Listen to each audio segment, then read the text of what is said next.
everyone's here for the same reasons, here to have a bit of fun, here to support each other. Out farming can get quite lonely. Being able to see your mates just that 2-3 times a week, it's bloody good. I came over to the Port District's inaugural women's team last year. This year I've taken on the role as the under-12 girls coach, and I've loved every moment of it, being there as a role model, but also just being their biggest support on the sideline and where they need me. Having a big representation of Aboriginal players, we started the conversation around whether or not we could do a Indigenous Guernsey at the club, and the club was right on board, ready to support us in doing so.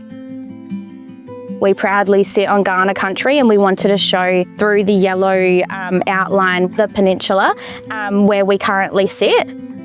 The smaller circles, that represents all of the different women that have come before us, that are here now and that will come through the generations. I myself am a proud Narungga woman, and I'm really proud to stand and run out alongside a lot of the other First Nations women. Everybody celebrates that, and it's not something that we shy away from. I've always loved playing sport at school, and footy and cricket with my brothers and my family. We grew up in quite a footy-centred family and loved the sport. I was introduced to umpiring through the Try Umpiring Day with the Stephen Michael Foundation, and it was just a way for me to be involved with footy, not through playing, and umpiring, goal umpiring specifically, was a way for me to do that while still upholding my religious values with modesty. My mum used to take me to all my games when I couldn't drive, because I started when I was 13. And yeah, they love what I do, and they're so proud of me. Being able to be that role model for young girls, especially multicultural girls through different races and religions, seeing them being able to watch me through the TV, it's pretty great.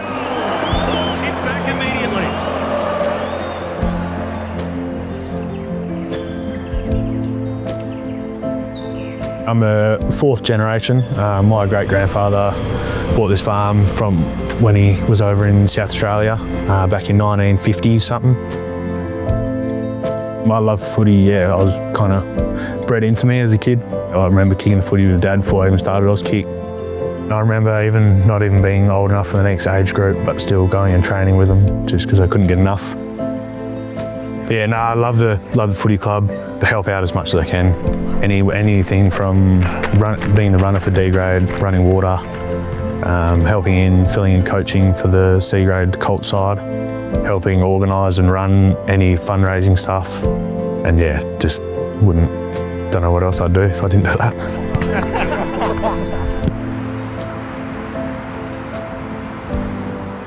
I think it was the 21st of August, I think.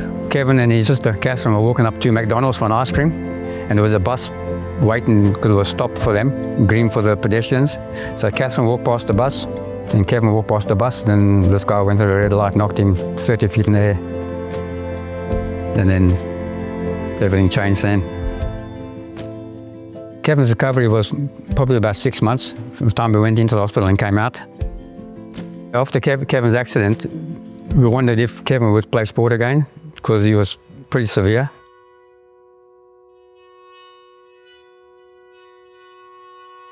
We were walking up the road, there was a sign, footballers wanted, and I thought it was football or soccer. So I started helping. I wanted to be here with Kevin. I was assistant, but I didn't know what I was doing, but I was assistant. Then they were looking for a coach, and I said, well, I'll be a coach. So I went from a couple of courses, just learning, so I'm still learning. And then 6 years later, I'm still learning, but I know what's going on now. The team, I've got 23, well, there are 24 players, and probably I've got about 18. They've been there since the beginning. So they're all it's like a family, they're all like my own kids, but they're all different. Football for those boys it's major, that's all they think of. I've been going to the games at the football club for a few years now, just watching my partner play, but in the last 12 months I've recently started taking photos for the players. I really enjoy watching the game of footy. My brother used to play when he was younger, and I started actually taking photos of him back when he was probably 18 or 19. I think it's a hobby that I've actually had for quite a few years, and I've only just recently refound that. The feedback I got from the players was really great, and it made me feel really great, so that's kind of why I've continued to do it. It's more so the feeling that I get from doing it. For me, I take photos of the players, the local community, the supporters of the club, playing and watching the game, but for me it's more so showing the club spirit and the community they have.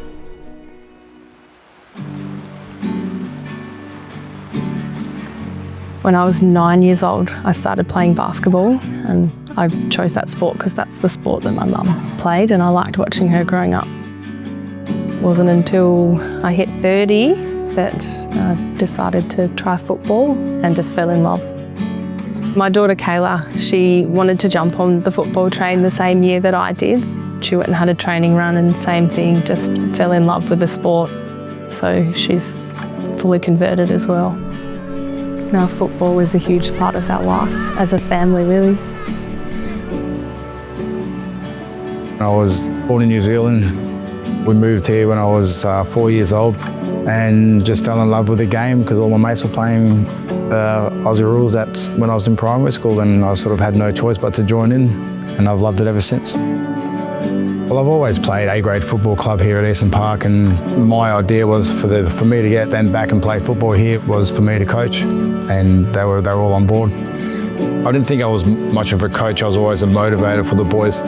The idea was always in my head. I always said to my wife, if we ever make the grand final, I'll do the huckle for the boys with me and all my brothers. So on the day, obviously nobody knew the players, didn't know.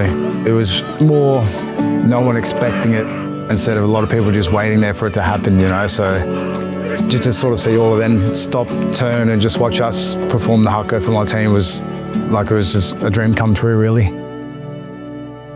Credit to the community for embracing my culture, I'd say, and it's just not just another grand final.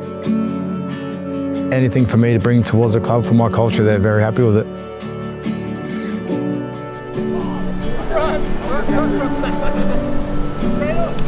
My first involvement with umpiring for myself was that my eldest son and a few of his mates decided they wanted to umpire, and they were in about grade 9. I became the designated driver to take them to training, and all the boys decided they wanted to umpire, and I thought I'd join in as well. It's been 16 years now that I've been umpiring, and in the last roster match of this year, I had my 272nd game, which added to the playing meant that it was 500 games in senior games in total. Two of the boys actually travelled to Penguin, where I umpired the 500th game. So we had the four of us in the one game in a senior match. Having your sons share such an important moment with me has been the absolute highlight for me. Football club is very, very important in this community. Without it, there's not much else to do in such a small town. You build lifelong connections with people in your own town, plus other towns, and it's important in so many ways.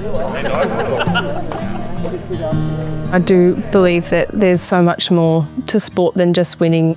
The connections with people, the communities, the relationships, I feel like some of those are lifelong skills that you can develop, especially from a young age.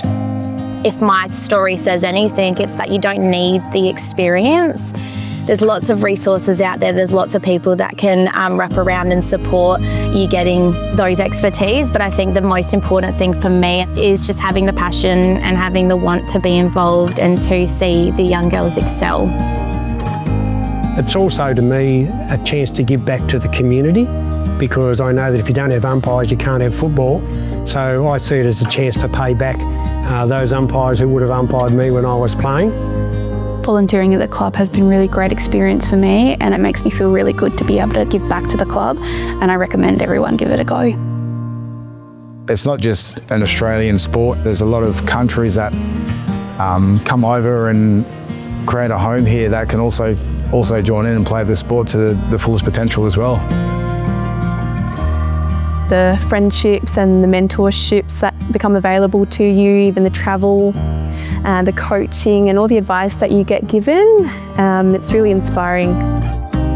Take that plunge and do it, even if it's just for the social connections. It's absolutely amazing to get around other women and other mums and other people. I've made friends with people I never thought I would have done through umpiring, and often that goes outside umpiring. Umpiring is a really caring, supportive environment.